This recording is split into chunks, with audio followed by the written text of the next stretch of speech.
What's up, everybody? Welcome back into the Play the Fights on College Football Show. We are back again. Not another full studio as we celebrated JP's wedding. So that is just in time for the honeymoon. We hope he's having a good time out there with Ashton, his new beloved wife. And we'll hopefully see him back here within the next couple of weeks. But Reese is back. Jake and I ran the Shaq and Kobe combo last week on the show. Reese joins us this week. Who's like...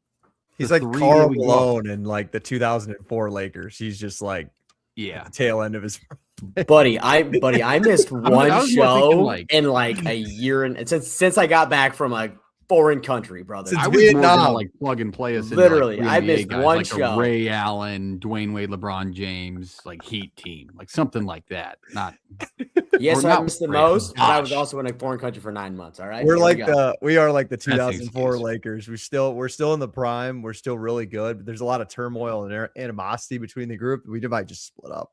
Let me try and pull a name from that. Maybe just before his time. Another Hall of Famer was Sasha Vujacic on that Lakers team?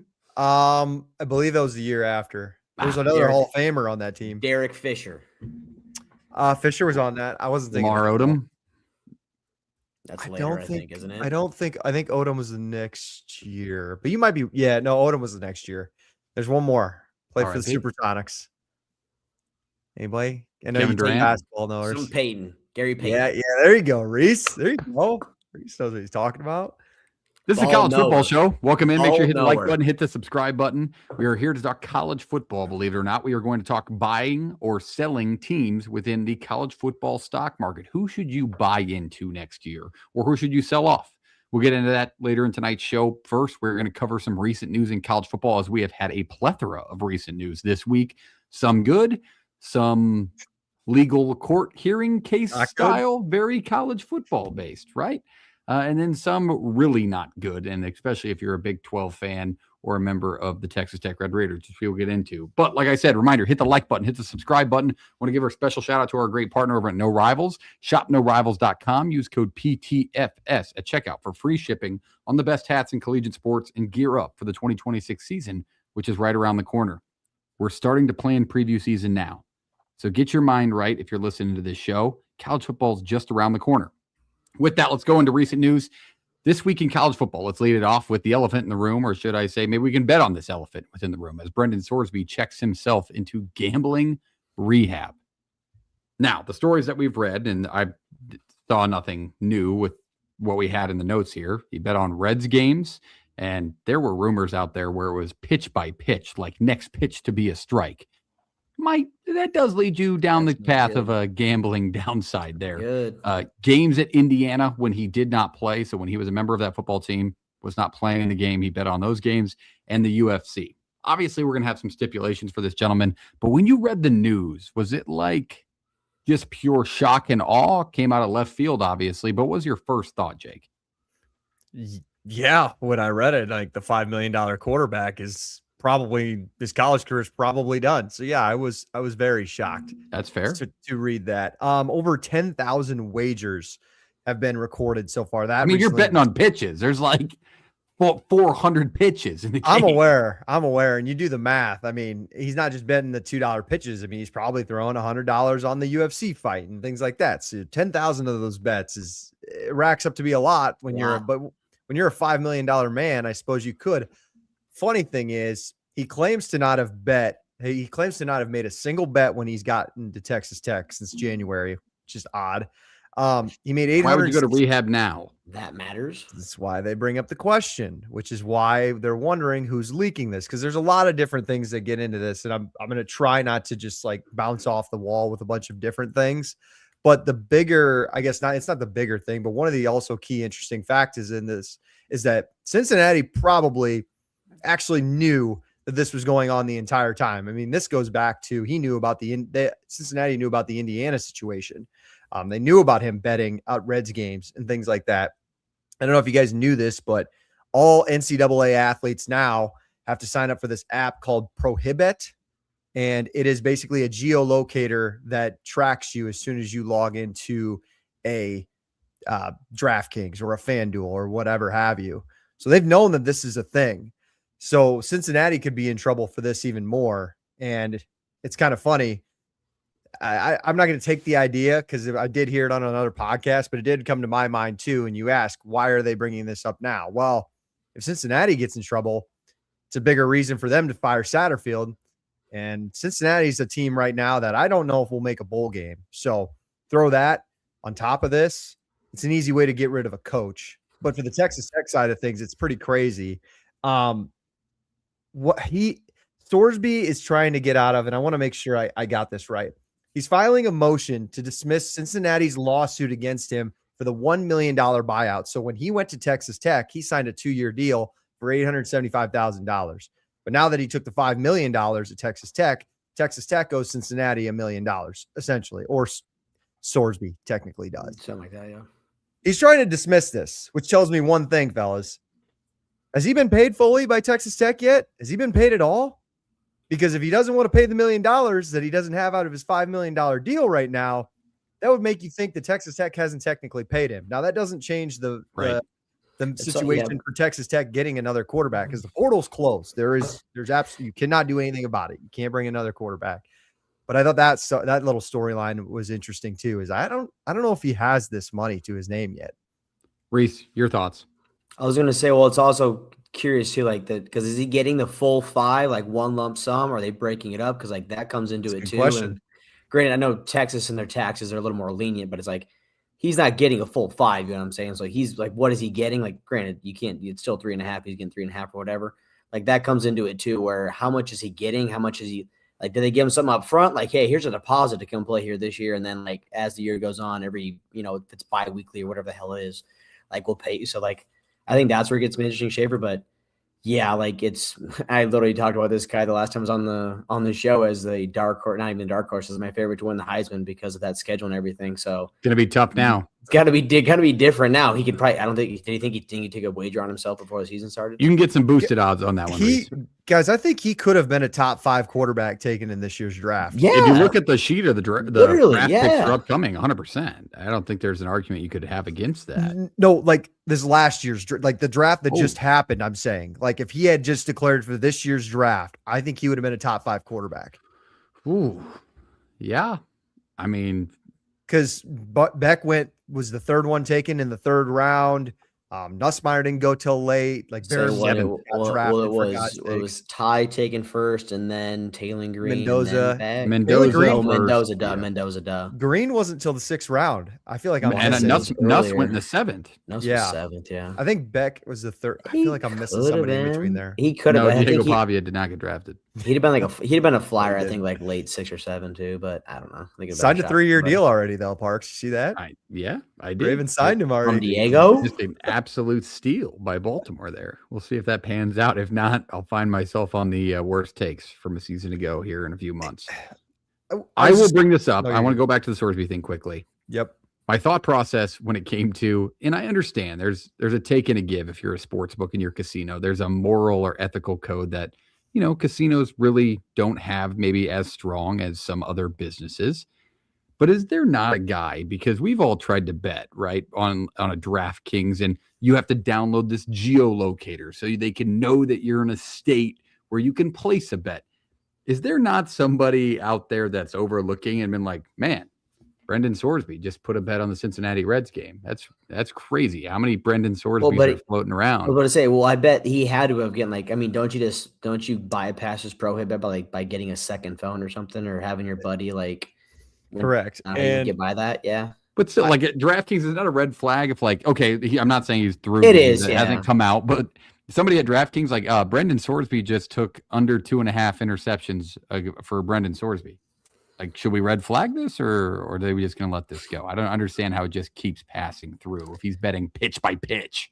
Well, and the thing is, I wanted to address Jay Bird's comment because he asked, the biggest story is, if true, why would Cincinnati play him when they reported it before playing last season?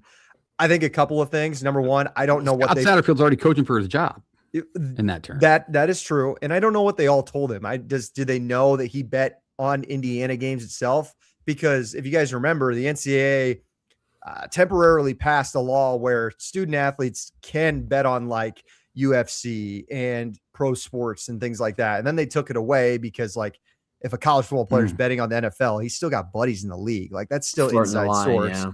So maybe they told them they knew about this situation is gambling, but if it's Reds games, it's baseball. I don't got no ties there. It's UFC. Like, what do I know in the UFC? So maybe that's what they told him. And they're just like, whatever, we're not going to sit this guy when we have a chance. We're sitting at 6-0 or whatever they were, and they had a chance at a Big 12 title. Definitely 6-1. That's kind of what, 6-1. Good pull, Parks. That's the only thing I think of is like, maybe they didn't know the full extent of it. Yeah, and that's a fair place to leave it. I think it'll be interesting to see where this goes. There's obviously been rumors going out there of what will happen to him until they really get down to the nitty gritty and discover what he did, and then, go based off what the NCAA regulations were around it. But it feels extremely far-fetched for us to see Brendan Sorsby in the Texas Tech uniform next year playing, at least within the first half of the season, because I know that's one I've seen. Backup quarterback Will Hammond is recovering from the ACL injury and won't return until possibly week 3. Texas Tech also brought in Kirk Francis, who started over 10 games in his time at Tulsa. So they're going to have to reach deep in the bag here. And this is where the spring portal opening really would have benefited a situation like this. And it's a shot to the Red Raiders and their extremely expensive roster outside of the $5 million quarterback that went down. All right, next point of news. The D1 Board of Directors directed the Division I Cabinet to continue to work on the 5-year eligibility plan. We talked about this a few weeks ago, if anybody recalls. If not, they're trying to limit this down to 5 years, eliminate the 27, 28-year-olds within college football, outside of course, the BYU cases where they come back from mission trip. The ruling this week came down and said players who use eligibility this year, including fourth-year seniors, will not receive an additional 5th year next season. We could probably find a list out there of people this would apply to, and it's going to be a majority because it's still a pretty old sport as it stands. But any disagreements now from what we're learning through this entire process and decision making out of the NCAA, do you still want it to be that 5 years and you're out? Yeah, I do. That's fair. I think it's a good rule. The reason I brought this up and put it in the notes is because there's a lot of guys who are vocal on Twitter already being like, wait, so all those guys who were granted 7th year eligibilities the last 2 years to make more money, I don't get another year. And the fact of the matter is the NCAA just has to rip the Band-Aid off, and you gotta draw the line somewhere. And here's what's going to happen, fellas. Like, these guys who don't get eligibility anymore, who don't get the extra year because of this rule, they're probably going to sue, and they'll probably win, and the NCAA will have to pay them, but they're $1 billion industry, and it'll just be is what it is. But at some point you got to draw the line. And we can't keep granting COVID years and 7th years. Like, it's got to start at some point. I love the idea of the rule. I think it's a good rule. And they're just going to have to fight people in legal court to just kind of get through it these next 2 years or whatever it is. Reese, you loved college. Is 5 years enough? We did 4. 4 was enough. We debated the 5th year, but I was like, no, I had to get on for other stuff. But I just think it's also. School was free. We probably would have gone back. No? School, yeah, no, we had to pay for our books. Those kids, they drop those passes on third down, have to pay for their books. So that's a discussion. They get paid. They get paid. But no, I think Schaefer's got a good point of, yes, when you're in those shoes, you absolutely want those opportunities. But at the same time, man, like, you got to learn that it's not a fantasy land all the time. You can't get what you want, and you just got to realize that you got to go to work and to go try to get drafted or go undrafted and try to get signed by somebody. But like, you just can't. If you're going to school for 7 years, you better be getting some extra letters at the end of your name and getting some sort of PhD or something. Otherwise, that's not worth it. And I would say too, is like, to those guys, it'd be like, yeah, I'm sure Reggie Bush or Johnny Manziel want to be compensated for the years they could have made millions upon millions of dollars too. Fantastic argument. Probably more than a majority of everybody that we're seeing. Imagine if they did back then, like, what guys would be getting paid now, because like it just keeps going. Do you know how much money Johnny Manziel would have made at Texas A&M doing what he did? Not just jersey sales. Like, granted, he still made this money. It's not like he missed some of it back. But I'm just saying, in the donors' pockets, if they could reach in and give him that money at A&M for what he did with the situation they were coming from, my Lord, it probably would have been the most. But it's also like back then, like $1 million would have been unheard of to give a quarterback. Like, imagine it was $1 million then. Like, fast forward 14 years now, like what, like Sorsby's getting 5 right now. Like, imagine what it could be. Sorsby getting 5. Imagine like if that was starting back then, or starting with Reggie Bush. Like, those guys were getting $250,000, $500,000, like whatever the hell it was. Like, to what it was now, like, it's crazy. All right. Next and last point we have on here, and I think Jake put this one on here, so I'm going to let him tell you why it's on here because it feels like a stretch of like, okay. Utah strength and conditioning coach Greg Argust resigns. He's been with the program for 20 years. He resigns. Jake, why the hell is this on our recent news? Yeah, I probably could have saved this for like an Iowa State episode, more Big 12 related topic. I just see it as someone who has been skeptical of the whole Morgan Scalley era. Now that we're 4 months into it, it's just like, why is this happening? Basically, he wasn't even the head strength guy under Whittingham. Whittingham took that guy to Michigan. And it's just odd because the guy they promoted from August after they left already, he was on the Ravens a few months ago, and they brought him in right before spring ball started. And then it was almost kicking the guy out the door. Now, I don't know if it's going to be a scandal or a story. Like, is there something deeper than this? There's been no comment made by the university on it. But this is a guy who's been in the program for 20 years. And I relate it back to like an Iowa State fan or an Iowa fan is when Doyle got fired at Iowa. And Iowa really hasn't. I mean, Iowa's had success. Don't get me wrong, but it has a little bit different. I mean, he didn't resign, but yes. Okay. Correct. He yes. But it just hasn't been the same. And so I think strength and conditioning coaches are a huge, like, and part of the program success. And when they lose a guy like this, I don't know. It makes me skeptical for number one, what does this mean? And number two, like, I'm just keeping it on my radar for me being a Utah skeptical observer this year going into Big 12 play. And it's a fair note. I mean, if you do think of the transition Utah is going through and the program that they've been, losing a guy like that when they were physically dominant over a lot of their teams. That's what. And what do you associate Utah football for? Like tough, rugged. Yeah. Could take a massive step back. So, all right, that's fair to be on the news. I do want to add one in here. I probably should have thrown on the document, and I can't remember. Somebody's going to have to help me with the player name, but that story came out, I think it was just yesterday or the day before, and this is terrible podcasting, but you'll know it once I talk about it and introduce it.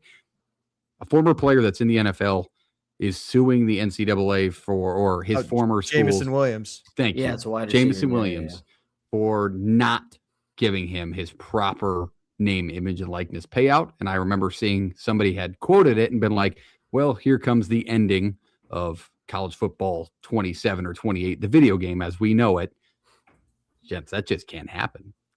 Now, it feels like more you read into it, it doesn't really feel like that's what it will come to. It's why it ended in the first place, though. It's why the NCAA basketball game ended when Ed O'Bannon sued them. Yeah, and then the NCAA football games, it was a former Nebraska quarterback, Jake, in the Big 12 days. Can you name him? Ooh, Taylor Martinez. No, this would have been Tommy Armstrong. What year is this? Oh, his first name's Sam. Can you tell me his last name? No, I can't then. Sam Keller. Okay. Just an atrocious quarterback from California. Just ruined dog water, dog shit at Nebraska. Just dog water on our feet. Just free. Ruined 10 years of happiness for us. Yeah, it was 10 years of happiness video game wise and 3 years of watching him have to throw the football. It's just atrocious. That guy, I hope you turn it off wherever you are, Sam. All right, let's leave recent news there. Can I ask you, Parks, are you paying attention to the Nebraska stuff? Yeah, the 18 suing. Yeah, what's going on? I'm curious. I don't really know much about it. Does it mean anything? And fill people in like what's going on. It means a lot for the baseline of going forward what the NCAA will do in their case. Like if Nebraska were to win these 18 guys were to get paid for stuff that in the NCAA's mind were blurred lines of receiving NIL payments, it would be kind of that foreground or like that prerequisite case where people would then probably bring more down on the NCAA, or the NCAA would have less grounds to ever file or say no to any NIL deal. And there's 18 of the guys out there. And none of them are like guys that you would expect to make the big money like Emmett Johnson or Dylan Raiola were.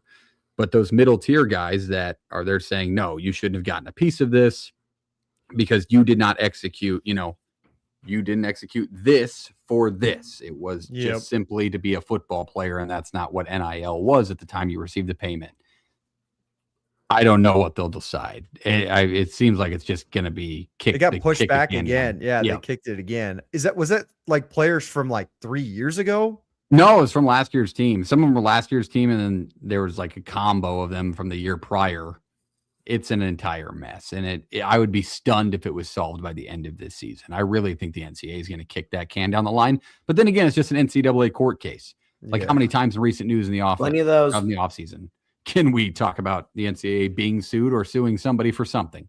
And they're basically claiming, right? They're like, this was a legit NIL deal. And the College Sports Commission's like, no, it's not. That's basically what's happening. Okay. Exactly right. Is they were supposed to be like that contractual, we are going to pay you this amount of funds for this service. And they're saying in these deals, it wasn't that. Did they say what the NIL? Do you have any idea what the NIL deal? I was curious. I couldn't, which is terrible for their case, right? Yeah. I don't know what you did, but we paid you. So that's not great. They're probably just getting my $25 a month donation. So shout out to the NIL world.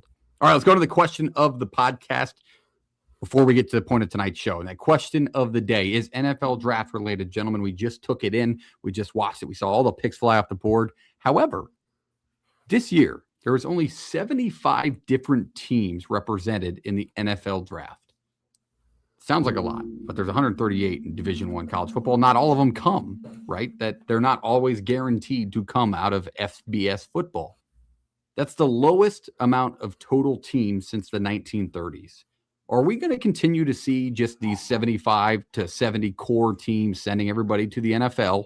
Or are we going to get those guys that are maybe on the lower end of the teams, like a Tulsa, more consistently? Like, will we get back to the olden ways? Because this is a short list compared to what it's been in the NFL draft, Jake. Well, how many FBS teams how many Power 4 teams are there? 60 something? Yeah, 67, 68. It's 68. Yeah, there you go. Sorry, kids. Damn it. There was so what? There were I'd have to go back and check, but there was like 8 Group of 5 / NAI. All right, Division you want to know all the so every SEC team had somebody drafted, and then there are 10 other Power 4 conference or teams that didn't have guys drafted. So if you can math that out somehow, like 10 Power 4 teams we're didn't have sitting at like drafted. 58 teams that Big Red Power snuck 4. just in. Yep. And I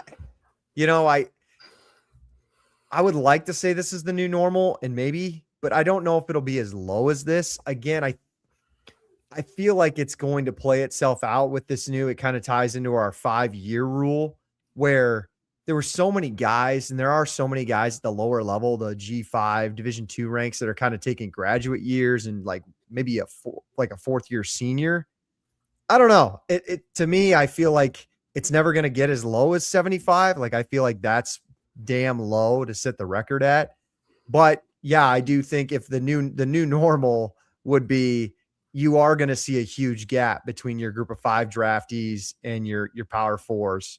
It was kind of startling. I'd have to go back and actually check the numbers of like where we're sitting at for how many Group of 5 guys. Shout out the Group of 5 guys. How many Group of 5 players were actually drafted? I don't know. There was like 15. It was only like 15 other teams that actually had Group of 5 drafted. Well, I think this year there was only 3 Group of 6 teams that had 2 guys drafted. Otherwise, everybody else had just 1. It's like it's just not. There was there's an NAIA school that got 1 draft. We got to give him a shot. Was it Culver Stockton? God, I don't know if you guys saw that. That would be a hell of a poll if the Culver Stockton. I didn't think. I bet you that less than 10% of the world knows that name. So he better be a kicker, or he's 6'7" and he's just he's receiver. How tall? Receiver. I saw film. How tall? I saw film. He was fast. I'm gonna look this up now. I gotta find this. While you find that, you give your Reese. Is this something that's going to stay, or what do you take away from it? I think Schaefer's right that this low might not stick, but it's going to remain low. Because I was looking at like the history of it. 2022 there was 105 schools. 2023 95. Then 2004 84. 2025 86. And this year 75. So like you're getting down there, and then like dwindling. Look at when the NIL and everything came in, like it's the last 3 or 4 years. And like my kind of point was there's only 4 power conferences, and there's 6 of this Group of 6. Like we'll see if Pac-12 can get back to it, but that smaller amounts of schools where kids want to go to school, because it used to always be like when you're watching Last Chance U, they're waiting for that Power 5 letter, and like now it's only the Power 4.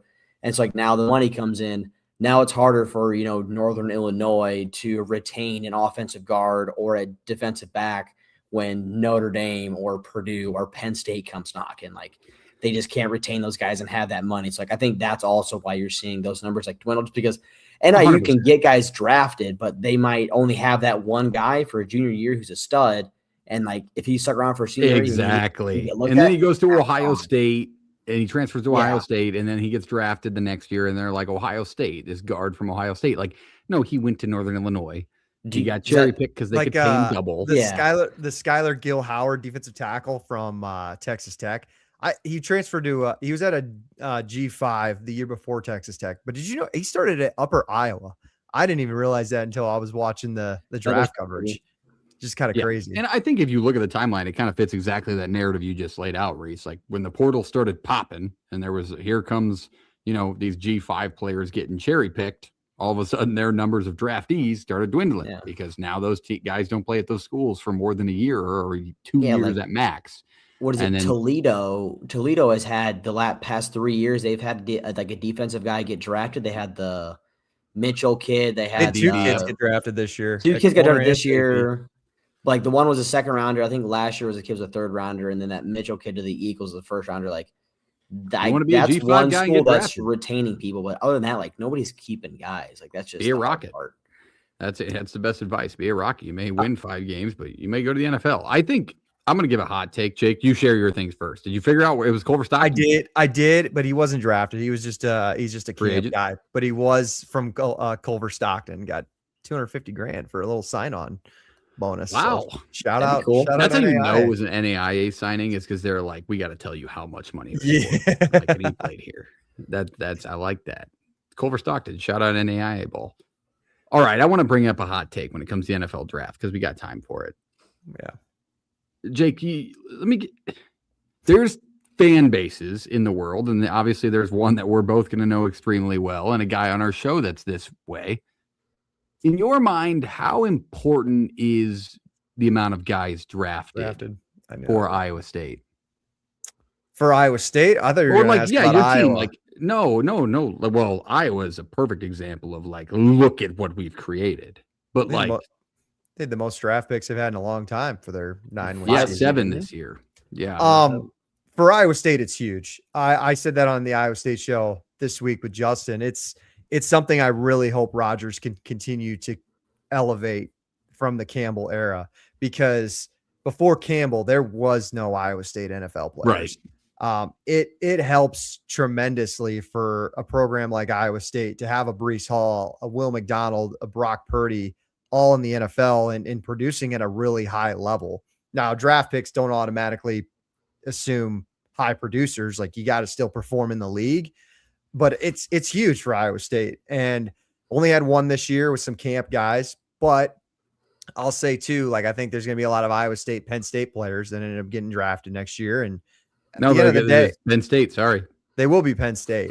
But I will say at the end of the day, it's like not always equivalent, but the more NFL guys you have on your roster, the better team you're going to be. So yeah, it is important. But ask Clemson. I mean, they had 9 guys drafted and they won 7 games. Ask Penn State. They had 8 guys drafted and they won 6 games, whatever it was. And I think that's like kind of the in-between I'm at, especially with Nebraska over the last decade. It's obviously been brutal when it comes to the players drafted. Like, they've gotten undrafted free agents in there and they've been, impactful, but it's been about 10 years since they've had one drafted in the first 3 rounds that's really had a meaningful career. And that was Levante David, who's probably a Hall of Famer. And that's pretty equivalent to Nebraska's recent success compared exactly. So, like, when I saw, I see the burner accounts and especially Iowa fans will let you have it because they always send 10 guys to the draft that win 8 games, but they'll let you have one guy. Really, that's all you can do. Like, we sucked. I just don't. There is a direct correlation of, like, we win 6 or 7 games. God, there it is again. 6 or 7 games. And then why would I have 10 guys drafted? I think there's almost more of a red flag if you're sending 10 guys and you're winning 7 games or 8 games in a bowl game. So I think it's an in-between argument there, but I know JP would have a few words in on this if he was here. Obviously, it matters for recruiting purposes and all that stuff. Recruiting helps too, but also, like, matters. On the flip side too is, like, on the flip side, Ohio State had 14 guys get drafted that won the national championship. Georgia had 15. It's like, obviously it helps. Like, look, what they did with that, yes, but like having those guys, you just got to get more out of them. Yeah, but also who is Iowa getting drafted? It's the linemen, it's the defensive guys, it's the developmental guys. Yes, the developmental guys, like versus the 5 stars and the 4 stars that are already the freak athletes who like where do they go? Which is why I think it's more important at a program like Iowa State, because I don't really even care how many NFL guys you produce. It's going to help a little more with recruiting, but Iowa State's always going to sit in that range of like a 50th ranked recruiting class. You just have to have a coach who knows how to develop. Like, that's more important than anything. Indiana had 8 guys. I just listened to a podcast today. Indiana's 8 guys that got drafted. They went through the list. Like, Mendoza was a 2-star. Surratt was a 0-star. Fisher was a 0-star. Pat Coogan was only a 3-star at Notre Dame. Like, Amari Cooper was, I think, a 2-star guy. So when you see a team like Indiana winning national titles and getting guys drafted, it's more important at the college level. Like, how good of a developer is your head coach? I would almost want more of a development guy than really a guy who can just BS his way and get a bunch of 4 and 5 stars. Because you look at the SEC sometimes. Look at LSU, 7 guys drafted this year. What do they have to show for it? This is just building your coach on NCAA Dynasty right now. Do you want to be a tactician, recruiter, or a strategist right now? I like that's what it all is. Play caller. Setting them all up. Right. We got a little off topic on the recent news and the question based off that question, but just something I wanted to cover. I know JP would have his 2 cents whenever he makes it back to the show next year. All right, let's go into the point of tonight's show. Let's talk the stock market in college football, gentlemen. Who we buying, who we selling, who we holding. Let's lead it off with teams we're going to buy headed into the 2026 season. So these are teams that you see the upside, right? They're growing. They're not owned by private equity, but they've got enough funding. What do you think, Jake? Who's a team that you would buy heading into the 2026 season? Speaking of JP, I think he would like this pick out of me, because I know he's mentioned him a couple of times in this offseason. I'm buying SMU. I'm buying SMU as a playoff contender again, as a team who could win the ACC. Guys, this is kind of a crazy stat. I believe, I went back and checked, there's only one team in America that has their quarterback back and their head coach back from a playoff appearance 2 years ago, and that is SMU. So, I mean, that would make sense. It does make sense, but 2 years is clearly not that far removed. So it's kind of crazy that there's only been one constant stay at SMU, and it's Rhett Lashley and Kevin Jennings. It gives me a ton of confidence. They've played in a bunch of big games. They beat Miami last year, who was a national championship runner-up. They will be asked to do the same thing again this year, because the schedule is a little bit tricky, especially with some road games.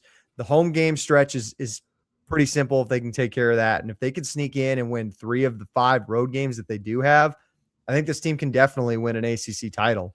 They picked up the Raphael kid from Cal, who's a running back there. He rushed for over like 900 yards.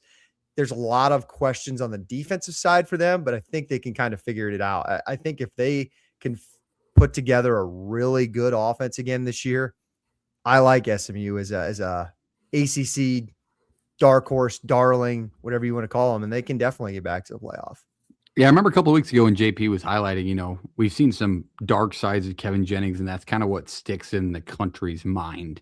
And I think the college football world's opinion is that Penn State game within the first round. They're like, this guy is just not it. Like, he'll never take the next step. But he is incredibly good. This is now 2 seasons since you've seen that, and he was really good last year in spots for SMU. Couldn't agree more. Reese. I was trying to think, because that Houston or that Texas team, that was Quinn Ewers. That wasn't Arch, right? Yep, it was Quinn Ewers. I was thinking, I went through it. That was the one I was like, maybe, but no, never mind. Anyway, sticking with the Big 12. I'm going to go with Houston, actually. They're over-unders at 7.5.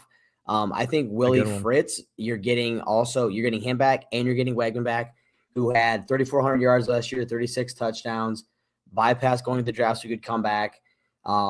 You signed Kason Henderson, a 5-star, like the number 1 overall recruit, so you have a guy to potentially back him up if stuff happens. And like one of the big things too, like he got Mekhi Hughes back. I don't know if you guys remember, but when he was at Tulane, guy was a stud, went to Oregon, just didn't pan out. So, I mean, what's going to help out a good quarterback is a good run game. We talk about it all the time. What helps out even more, they went and got the number 1 run blocker from the MAC, was his name, Drew Terrell. And they got a couple other guys along with the line too. So I just think, and you bring back Amari Thomas out wide, who nearly clipped 1,000 yards, had 12 touchdowns. I think Houston is one where people don't know the name right now because it's still Houston. It's not it's not basketball.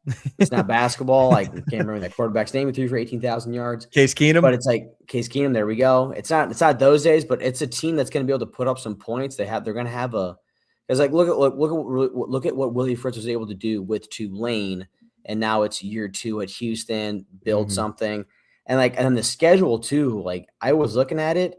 We mentioned this team before, but Texas Tech, they get week 3 on Texas the road Tech right away. And like, so Sorsby's not going to be there. We mentioned if Hammond isn't like available, that game gets really interesting. Like, if Texas Tech can't put up any points and you can get a turnover, like get a crazy special teams, like that game becomes really interesting week 3.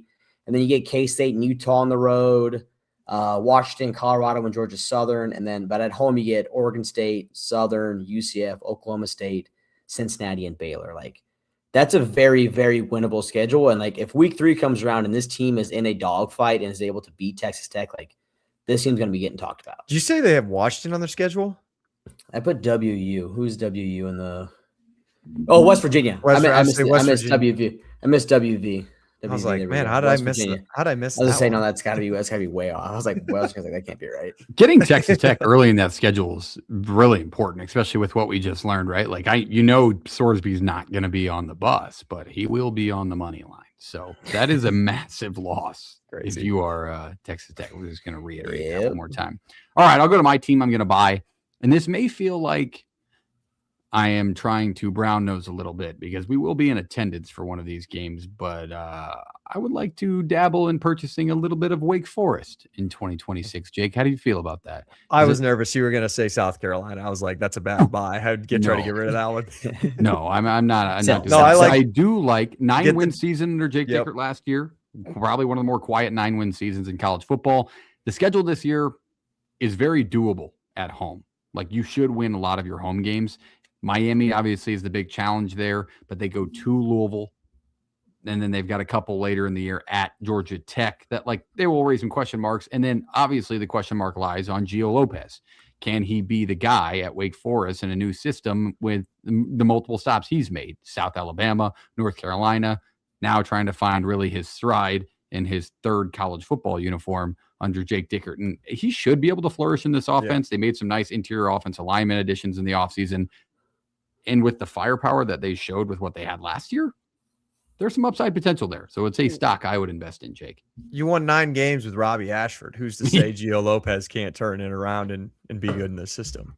Yeah, I mean, 9. Bill Belichick believed in him. Like 8 games, if you want to say, not counting the bowl game, but like, you're 2 wins away from being competitive. I mean, Miami was a 10-win team last year before they won 100 games in the playoffs. So they've got their chances, and they catch Miami early in that schedule, gents. It's like week 4. That's going to be a big one.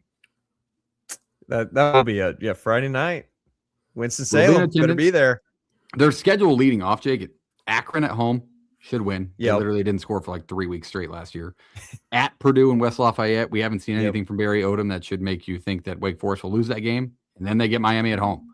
So it's just week 3 for them. Both teams should be undefeated going into it. Could be a good barometer of like, where's Wake Forest in the ACC on this? Yeah, 100% going into this year. And especially with the changes Miami's made. I mean, they've got a big question mark to answer at quarterback, and Darian Mensah can be the guy. Mm-hmm. All right, Jake, your next pick of who you're buying. Like I said, it's not necessarily like national title contenders that we're doing all this on, but I'm buying stock in Temple and Casey Keeler as a bowl team. I'm buying stock low. Is that a penny stock? That's got to trade off the pink sheets. I talked about that. I like that. Coach. Yep. Coach hasn't been to a bowl game, fella, since 2019. Hasn't won a bowl game since 2017. It has almost been a decade since the team has won a bowl game. And who the hell would do that? This was a football program, fellas, that was getting considered to be cut last year, and we're buying them low because I like what's happening with Casey Keeler. The schedule's brutal, but they got to take care of all of their home games. Rhode Island, UConn now going under a transition with Jason Candle, Charlotte, UAB, Rice. You got to win all 5 of those, and then you got to pick off a couple of teams. They're going to be underdogs pretty much the rest of the way. The Americans still going to be good this year. But if you can score as many points as you did last year, stay competitive. They brought over that Sam Houston style defense from a couple of years ago. You're going to be able to get a couple of these teams in the American with so many coaching changes. Tulane's got a new coach. Memphis has a new coach. USF has a new coach. Like, this is the time for a Casey Keeler team to really take its stride. I think that they can really, like, quarterback will be interesting. It's really fresh. It's really brand new. Jackson Smolik comes over from Penn State without taking a snap there. Fun story. He's from Van Meter, Iowa. So I had to give him a shout out there. But it's like a couple other freshmen behind him, which probably a state champ. Makes me a little concerned, but there's a lot of production back at the wide receiver and tight end spot. 4 starters on the offensive line. If they could figure out a quarterback who fits this system, they were successful with Hunter Watson 2 years ago, for God's sakes, at Sam Houston. Like, I feel like they can pick a young guy to fit this offense and win some football games. And they got a couple of easy games to kind of get them gelled. All right. I like that. That's a stretch. It's a penny sheet stock, but tremendous upside value. Let's stay hot on the stock words. Reese, you're up. I like the idea of returning quarterback. So I went way out west. I'm going to buy USC. I just think Maeva coming back, it just raises their floor. I don't think you're going to see a tank out of him. I think he's only going to elevate that program. Yes, you lose. I can't think of his name. He just got drafted. Blitnikoff Award winner. Makai Lemon. Makai Are you buying? Let me ask you this, Reese. Are you buying them as like a national title contender, or what are you buying them at? I'm buying them that they can make the playoff. I'm buying them that they can make the playoff. They could. Wow. I'm not saying they're going to go 12-0, 11-1, but I think like a 10-2, because also, like, you look at the schedule. You only go on the road once before the second week of October, and that's just 2 Rutgers. That's not too crazy. But then the big stretch in the middle is Oregon, Washington, and Penn State. I think if you find a way to win 2 out of those, you would find a way to win 2 out of those 3. And then at the end of the year, you have Ohio State and Indiana. If you can go 1-1, that's another tougher situation. We'll figure out what Indiana's like. But if you can find a way to go, like I said, 2-1 there, and then split Ohio State, Indiana, that's a team that's 10-2. And like, look at the wins you have. Like, that's impressive, because Penn State is on the road. You get Oregon at home. Ohio State is at home. You go on the road to Indiana. And they return all 5 offensive linemen. You bring back Wayman Jordan, who got hurt, but then King Mack stepped in. They're now both healthy. So that's just a backfield. Like I mentioned it before with Wegman, what helps a good quarterback is a good run game. Bring back all of your linemen. Bring back your 2 stud running backs. Maeva can be creative, make plays happen with his legs. And then also the number 1 recruiting class. Yes, we've seen Lincoln Riley do that in the past with good classes. They just haven't been able to accomplish great things with them. But also you bring in a new DC and Gary Patterson to bring in that 4-2-5 defense over too. So they got a little bit bigger in the trenches. They addressed that. So you're able to handle kind of that Big Ten style of football. So like, I'm buying stock in that USC. This is going to be a year where they can make a shot at a playoff run. I like that. I think King Williams is such an interesting story, because if you don't know, he was a 3rd stringer last year that really got thrown into that starting role in the middle of the USC season, and he hit it with stride. And like that, the experience he gained from that is going to be so beneficial for this year in that USC running game. Go ahead. Sorry, Jake. I was just gonna say, if you want to buy stock, on the kid that went crazy in the bowl game. I got to remember the name, Tanuk Hines. We're going to probably be talking about him a ton in preview season. 150 yards in that game against TCU. Reminded me a lot of Makai Lemon. I'm sorry. I'm cracking out laughing because my dog's throwing a fit that she's not getting attention in the corner. I mean, just like if I could flip the camera. I mean, just laying like somebody shot her and she's just huffing and puffing. Okay, my next pick and a team to buy stock in. Well, it's a little chalky, right? You expect some upside potential from this team, but I feel like the Michigan Wolverines are in a better spot under their new leadership. I like what Whittingham does. We talked about the way he coached at Utah and got them physically dominant over other teams. The successful Michigan teams have been physically dominant, especially up front. And with the additions that came over, although may not be the biggest positions, like a quarterback, they were value adds for Michigan. Like, I don't think people are giving enough credit to John Henry Daly coming over from Utah, who's probably one of the best pass rushers in the country last year. Didn't play in the bowl game. He was dominant up front. Like, this is your Mason Graham replacement from your national title team, Michigan fans, and they know that. But just the way that they're physically either returning up front on the offensive side and the pieces they brought in on the defensive side. Like, I think it's going to be a massive step forward. Now, what the massive step forward is in the Big Ten, who knows? It could just be getting that at-large playoff bid, because it feels like a stretch saying they can surpass Oregon, Indiana, Ohio State, all within first year under the head coach. But I feel like they're in a better position going forward. So it may be a long hold of a stock. I guess it could have been in both categories. But I do think Whittingham you'll see a jump forward. And I like J.J. Buchanan on the outside too. Another great ad for them coming over from Utah. So I think Michigan's going to be better this year. It's a team I would invest in. Jake, back to you. Do you have another buy, or should we move to sell? Got to mention them since I'm wearing the green and gold tonight. I am buying stock low. It's very low right now. That's penny sheet. In the Jim Mora era, I am buying stock in Colorado. I like it. Says it's forever job too. It's a guy like forever job. You know, that could be just 4 years from now and he might retire. I mean, he's getting up there in age, but we'll see. I hope he can get the Rams back on track. They bring in Hoss Haney from Oklahoma State. This is a former 4-star, was going to be the starter at Oklahoma State, gets hurt like the second possession of the year. I think he's going to be really good for them. The one thing that kind of concerns me, I guess there's two things. He brings in a lot of guys from UConn, which is good. UConn was a team that won, I believe, 9 games a year ago, but it almost seems like he's settling a lot of his guys to just kind of implement the culture and not necessarily bring over actual talent. That's what's going to produce, because obviously, Skylar Bell, Joey Fagano, like those guys all went to the draft, but we'll see what happens here. There is a lot of production that he brought over from UConn. The schedule is brutal. That's what kind of scares me. At Utah State, at Boise, at Fresno, San Diego State at home, BYU's on the schedule. They're projected like 5-7 right now, but their SP Plus rankings, they're at like 76. So the talent's kind of there. If the offense can get humming, they use the resources that are there. I think this is a team that can find 6 wins, and that would be a major step forward in this new era of the Pac-12, where you're not getting the low end of the Mountain West that you get to just win a couple of games on. They don't have their old rivals with Wyoming and Air Force really anymore when they were in their down years. Now's the time to go, and they got to bring it every week. Did you see the Jay Norvell tweet? He said, come learn to be a pro at Iowa, as if he had anything to do with anybody in that draft class. Yeah. Quick shout out Colorado State there too. All right, Reese, give us another team to buy if you've got one. I was going to say, no, I am on to sells. Those are my 2 mains I had for buys. I got one more buy for you. You guys want to take a guess? My shirt's a great color guess for you. Oklahoma State, probably. I mean, come on. I was going to say, I didn't want to take it. It's my mean green in a new uniform that's also equally as beautiful. So, yeah, I think Oklahoma State's in a better spot, too. Kind of similar to Michigan, where it may not be, where they're going to take over the BYUs of the conference or what they're expected to be, or the Texas Techs, especially with their deep pockets. But are they going to be better than a winless team within the conference? I would sure hope so. With the best true freshman running back in college football last year and a quarterback that is very highly touted now within the Power 4. So Drew Messmaker, Caleb Hawkins in the backfield.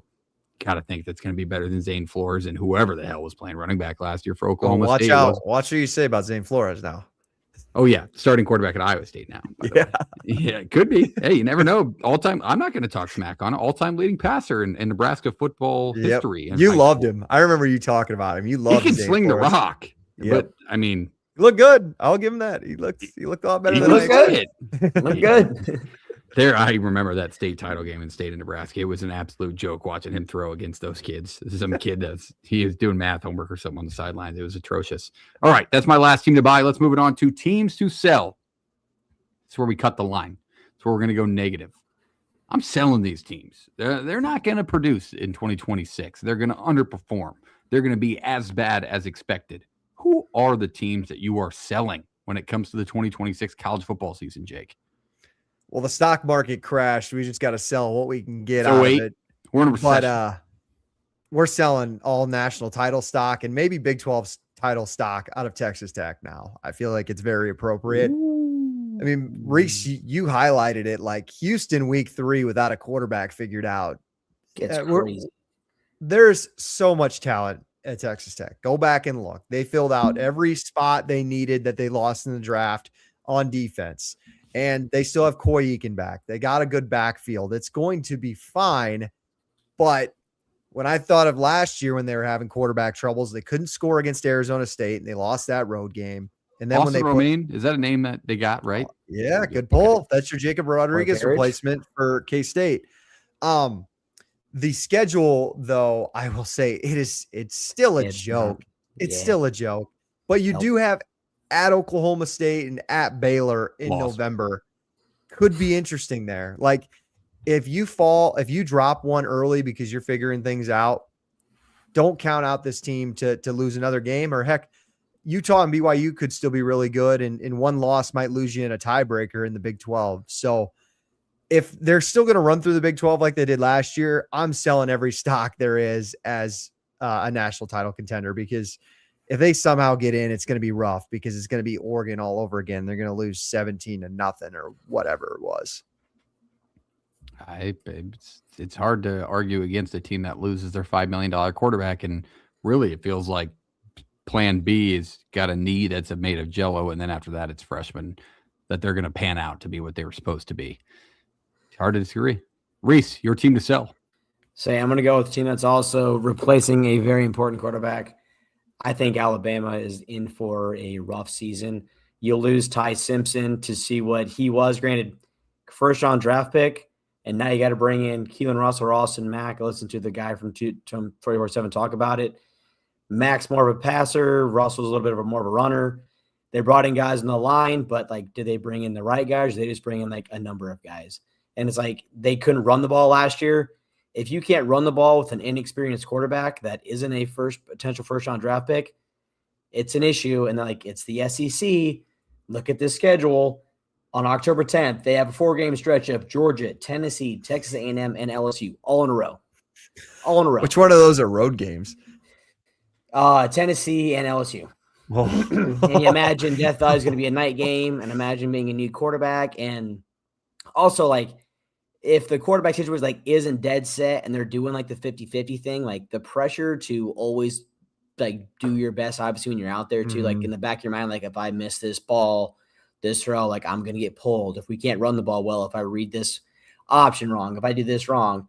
And then, a sneaky one too, I think too, if your quarterback situation isn't figured out. I talked about Kentucky, hiring Will Stein. They get Kentucky on the road week 2. Granted, I'm not saying Kentucky's going to be a world beater, but it's a new head coach. You feel some invigorated. They got a new quarterback.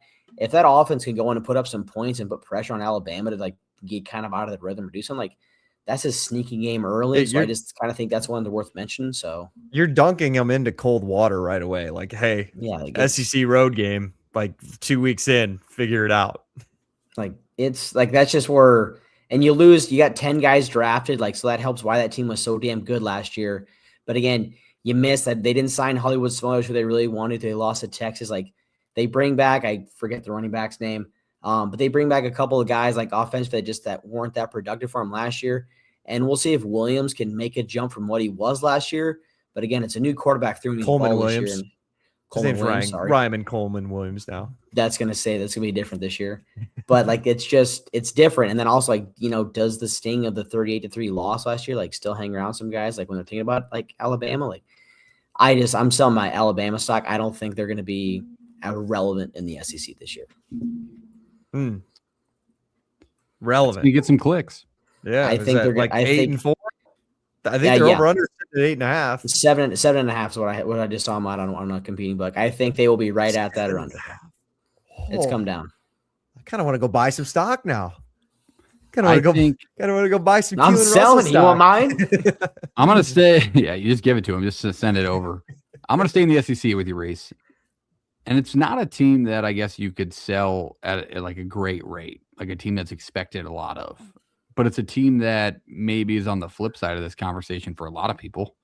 And it was the team you mentioned, Jake, but I'm still selling South Carolina. And I mean that shit too. Lenore Sellers is as talented as he can be.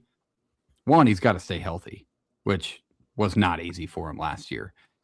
The offensive line hasn't made immense improvements, in my opinion. They actually lost a couple of good players for them from a season ago. And they just haven't been themselves when it matters. They may win a big game, but they'll lose 2 or 3 that they shouldn't. And that's what they've been operating under Shane Beamer.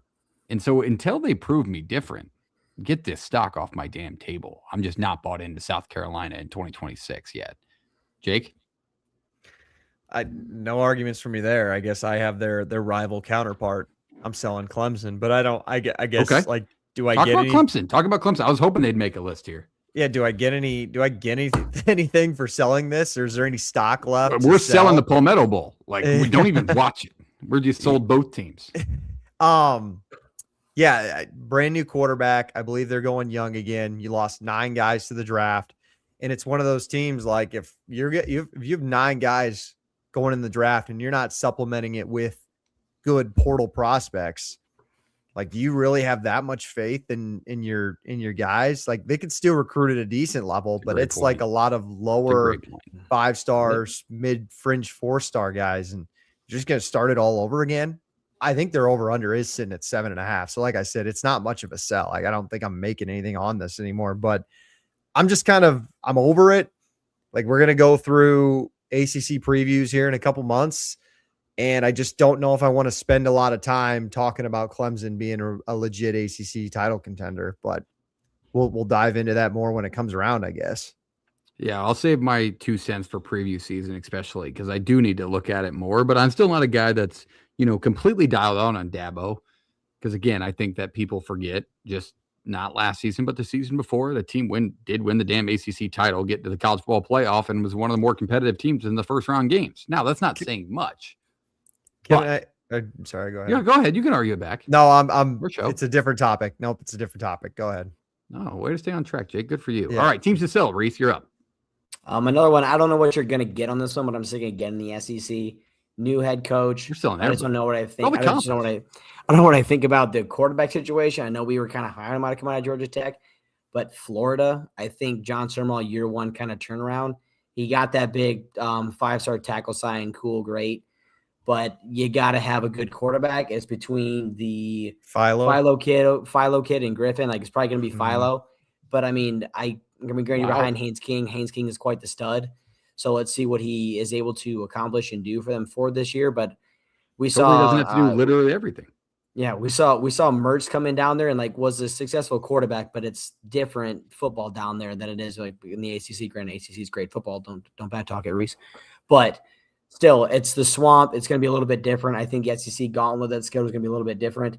You lost 34 guys to the portal, and you had a bunch of guys graduate too. That's a lot. That's a lot of roster turnover, especially you got to get guys to play together.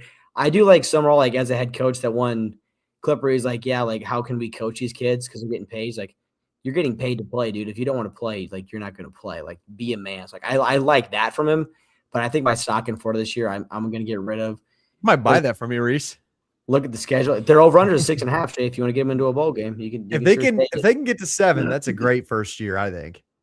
It will be, but schedule wise, at Auburn, Ole Miss, at Mizzou, South Carolina, Texas. So they'll say these 3 in a row. Like Texas, Georgia, Oklahoma. Then you get Kentucky, Vanderbilt, which we don't know what they're going to be like yet, but I have a little bit of faith in Vanderbilt. And of course, at the end of the year. So I think that's 5. I find 5 wins there. They might be because they open with FAU and Campbell, which granted those are going to be wins. I think I found 5 wins in what you just laid out there. I think I could see it. Auburn could be one. Would you say Missouri at Missouri? Not Ole Miss at Missouri. South Carolina maybe. I like Ole Miss at home. I've seen that before. You can get that one there. Vandy, you can get that one. What was it? Florida State, you can get that one. I think you could talk me. Into Florida State, potentially Vandy, Kentucky. That was the one I was missing. And then South Carolina, maybe another one. Yeah, South Carolina. I missed that one. Yeah. Could maybe get in there, but I'm not taking them too much. Yeah, because you also lost Wilson to LSU too. Like you lost some of your most important skilled players too. So you guys hear the squeaking? I do. Just a little bit. Does she want to say something? Dog. It's just she always. While Maggie squeaks, can I ask you something, Parks? Are you going to ask me about what I think you're going to ask me about? I don't think so. Okay, that sounds confusing. What would you say to those people who bought a ton of stock in the Matt Rule year 3 bump and they're trying to sell it right now? What would you say to those people? That's funny you said that because you kind of just were, because my next team on this list, gentlemen, would be a conversation I'd be willing to have about Nebraska. Whoa. I don't want to say it in terms of like, I'm not going to put my heart and soul into breaking this team down for everybody on this channel week to week. Absolutely not. We're still going to be here. For where the schedule is at, and you look at like the additional key pieces made for like these big talent spots last year on the outside, you got Emmett Johnson, who overperformed even your great expectations. You had all the hype in the second-year quarterback. You had the year 3 Matt Rule bump, and it just got you to 7 wins, which year 1 did in the first place, right?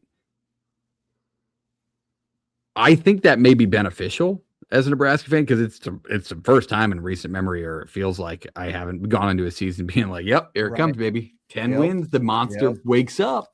Like, I don't feel that way. So hopefully it's a little reverse psychology, and it turns out that way, and Anthony Calandria can be the kid with a little bit of motion and bring us to the next step, which catch something. The more I watch him, the more I like him.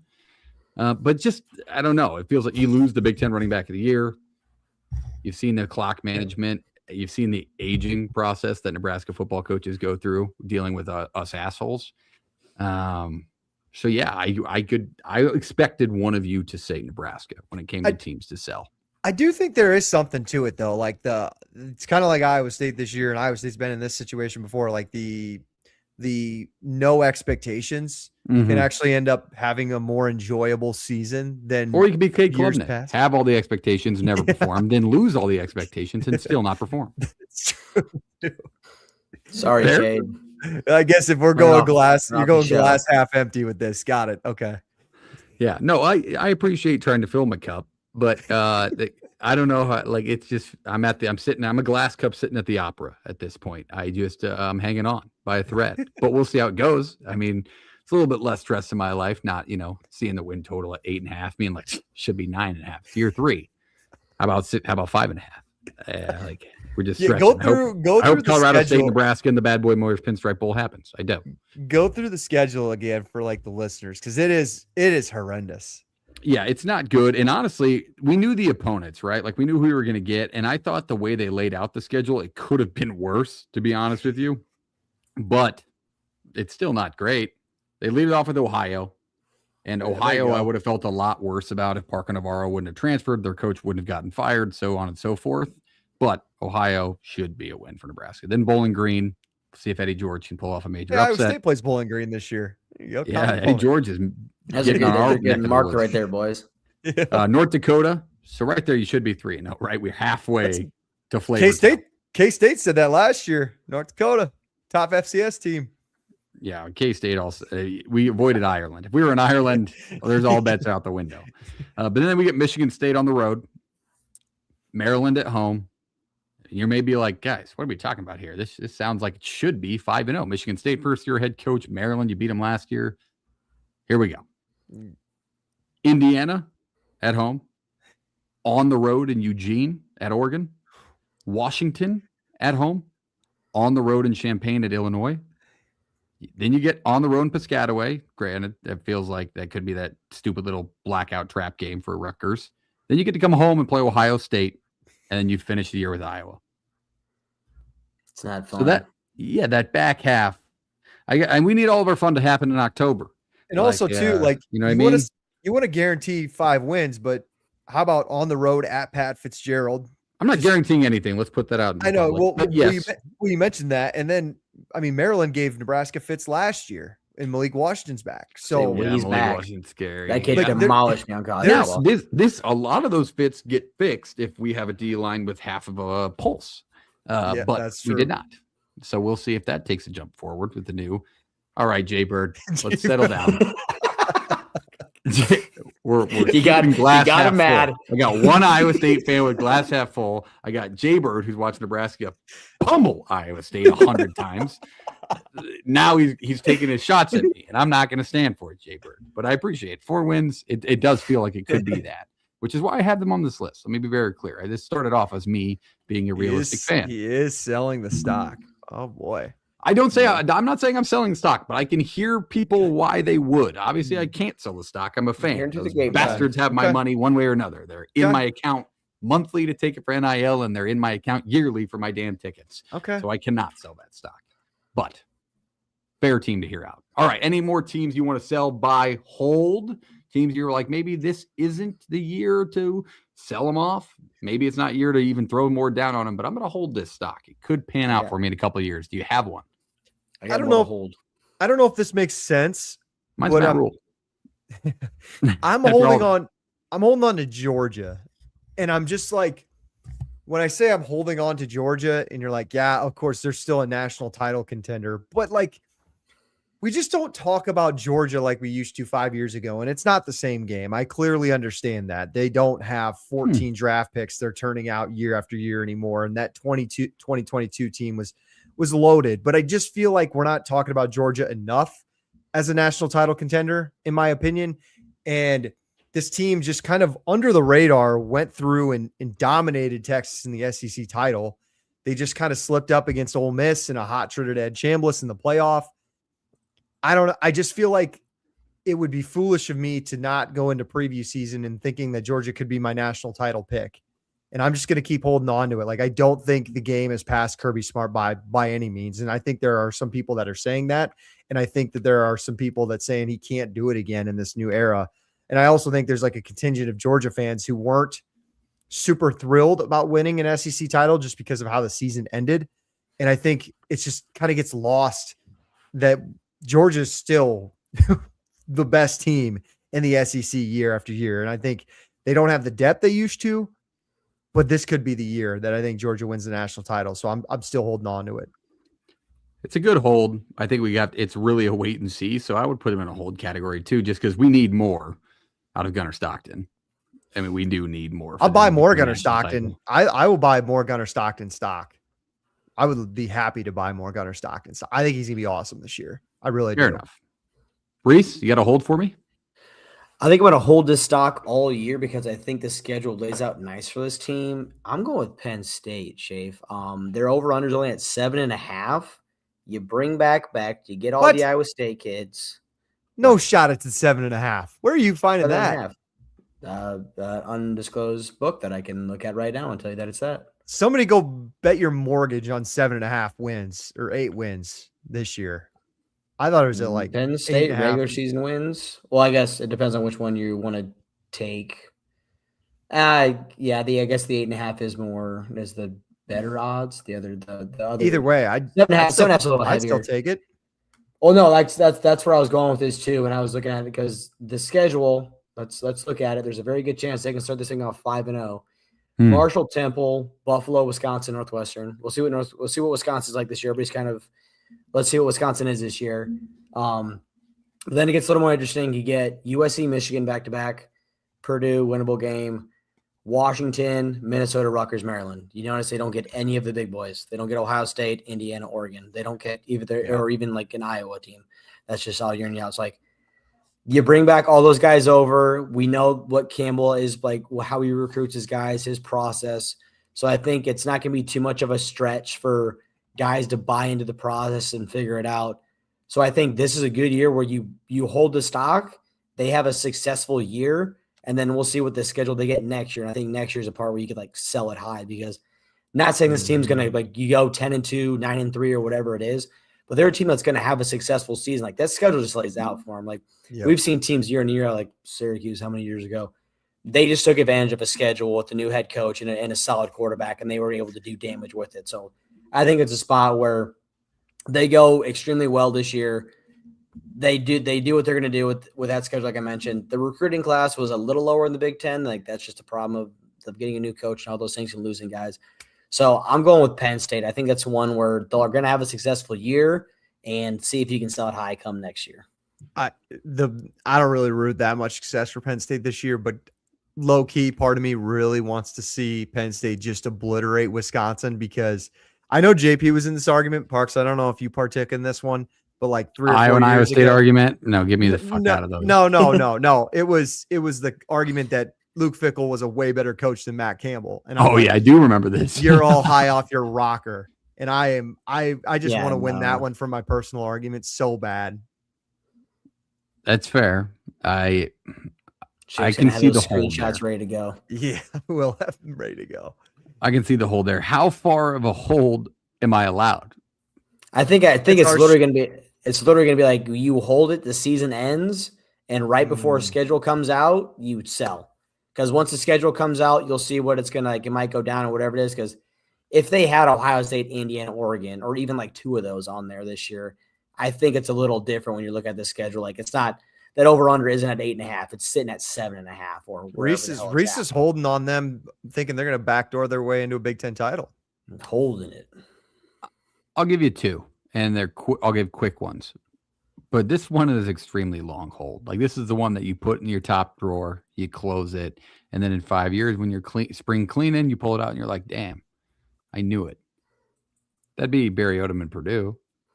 If you're going to ask me, I tried. It's a long hold. You put it in the drawer and you close the drawer. It's like your 401k. You just put it in every month. You just don't think about it. Company match that gets you to 3 wins and 4 wins, and all of a sudden in 5 years, if he's still there, or 6 years, all of a sudden, they're a 9-win football team. Because I think it's possible for Barry Odom. It's a long hold, Jake.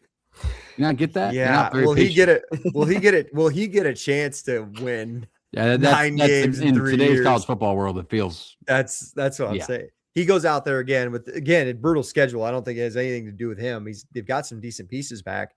If they go out there and win 3 games again this year, how many more years are they going to give him? Yeah, I think they should give him more. The longer holds feel tougher. But my short hold would be UNLV. Speaking of Barry Odom, Dan Mullen at UNLV. I think, a team that wins double-digit games a season ago, gets into a Mountain West title game against Boise State, gets handled pretty well in that, but now you give him a chance to go and get his style of guys. I think Anthony Calandry was a big piece of that. Now he gets to go. Go ahead. Do you know who their quarterback is this year? Trick question. Well, not trick question, just pop quiz. You definitely know him. He was a very highly recruited. He was a former 5-star. Mensah? Is it the No, I'm sorry, not Mensah. Rashada? Yeah, it's Rashada. No. That's literally what I was thinking of. No, it's not. It is not Rashada. Rashada went to I don't remember where he went to another. You tell me journeyman 5-star, but I wouldn't know him off the top of my head. He's played for 2 other teams the last 2 years, both Power 4s. Tell me. Jackson Arnold. Oh yeah. Oh, that okay. is See, right. So I mean, maybe a buy. You're selling me, but still, I still do think Dan Mullen will be successful there. I think there's more NIL money there than people realize. It is Vegas, for Christ's sake. So maybe you're just like, yeah, that makes sense that they got some money there.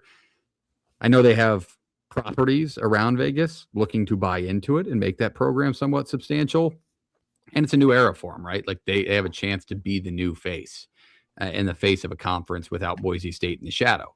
So we'll see what happens, but it is a stock that I would hold is UNLV and Dan Mullen, especially. I like it. All right. There it is. Holding, waiting for them to be the G5 playoff representative this year. Possible. Yeah. I guess that would be a buy then, right? We get to preview season. I could read what I need to read and I'll tell you that's now a buy, but even long-term, I feel like UNLV could be that program, could be that Boise State with Dan Mullen. What he can do. It's especially with how the new Mountain West layout is you have all the bad teams that stuck around. It's kind of yours for the taking.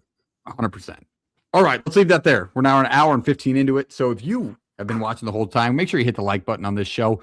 Shout out Jay-Bird. We sold and we held college football teams for the 2026 season. We also talked a bunch of recent news. We're going to do it again next week where we will cover a different college football topic as we approach preview season.